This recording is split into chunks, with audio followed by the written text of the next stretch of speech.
Hello, Farax from the future here. I just want to give you a quick warning about the fact that this is technically my first video I've ever made. So if you notice some errors or some sloppier editing, that's why. Um, and I want to specify the reason why this isn't my first video.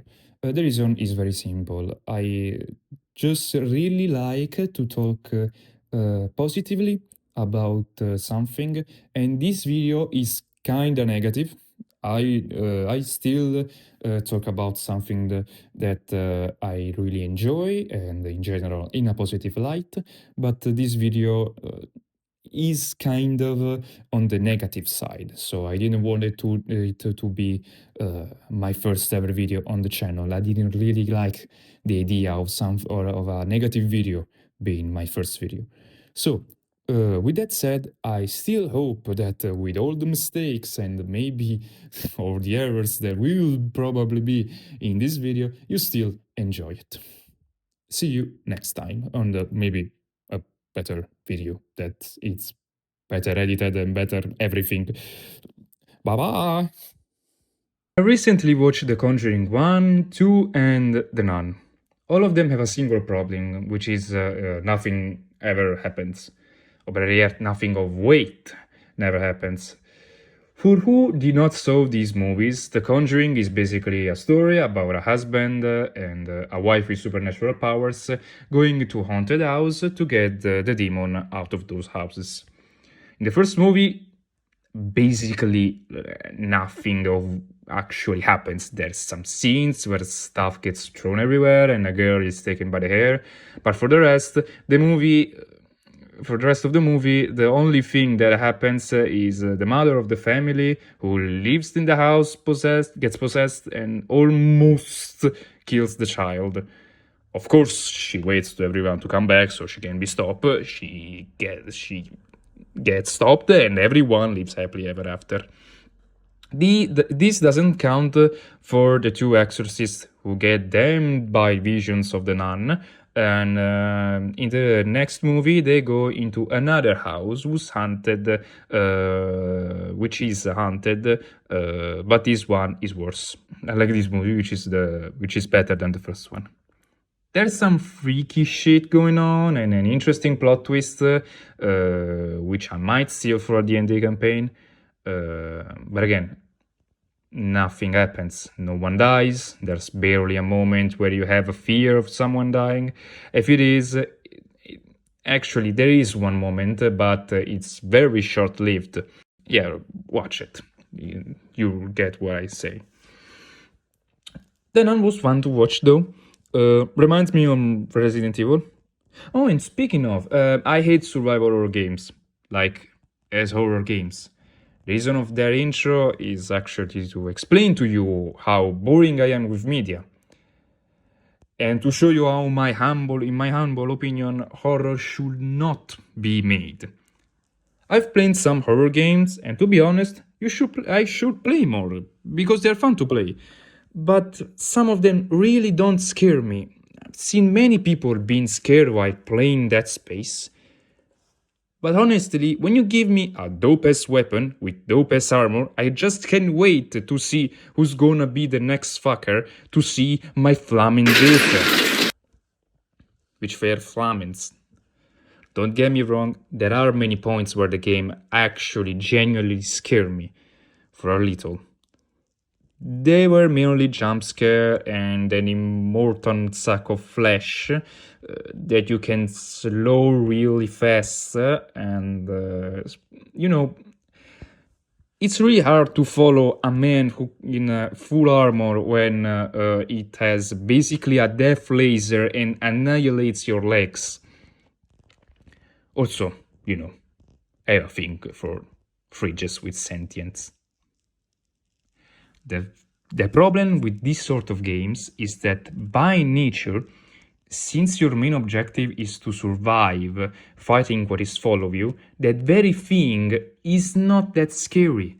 And in the end, it comes out as, I hope I don't run out of ammo, and even in that case, you either run, knife, or, Basically, I'm not that scared if I'm a badass dude with a ton of weapons. You don't look at Resident Evil 4 and say, yeah, that game is scary when you just throw a kick so hard that people get inside in the train, get stuck in the train.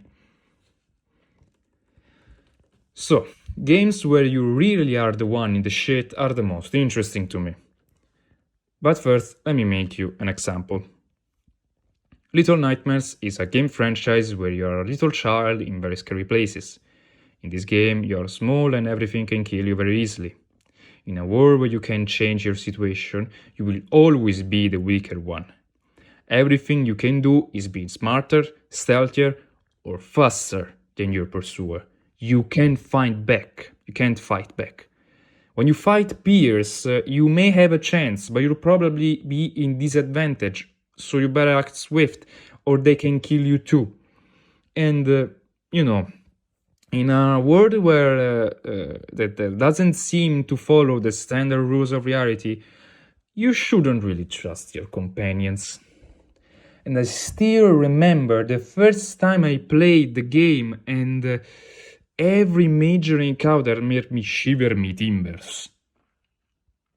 Like the first time you get pinned by the hunter until you shoot him, or even the teacher, not mentioning the Tin Man that he yoinks six, and after all these chases, you still see a shadow until the final showdown, and the tower begins this gigantic mess of flesh, and one of the greatest ending I remember.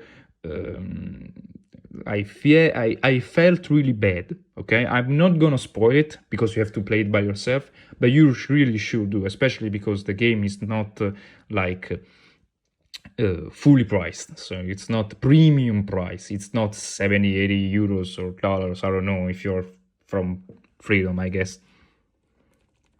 I still remember when I was 17 and I tried play Outlast 2 for the first time after playing the beta years before, and even seen an entire gameplay, and I still couldn't go through it. I would shit my pants by the sight of the people in the dark with a camera, with a night vision camera. In both these games, you are either hunted, you are hunted. You are in their home, you are in their territory, they have home field advantage. But it's not the fact that you are unarmed.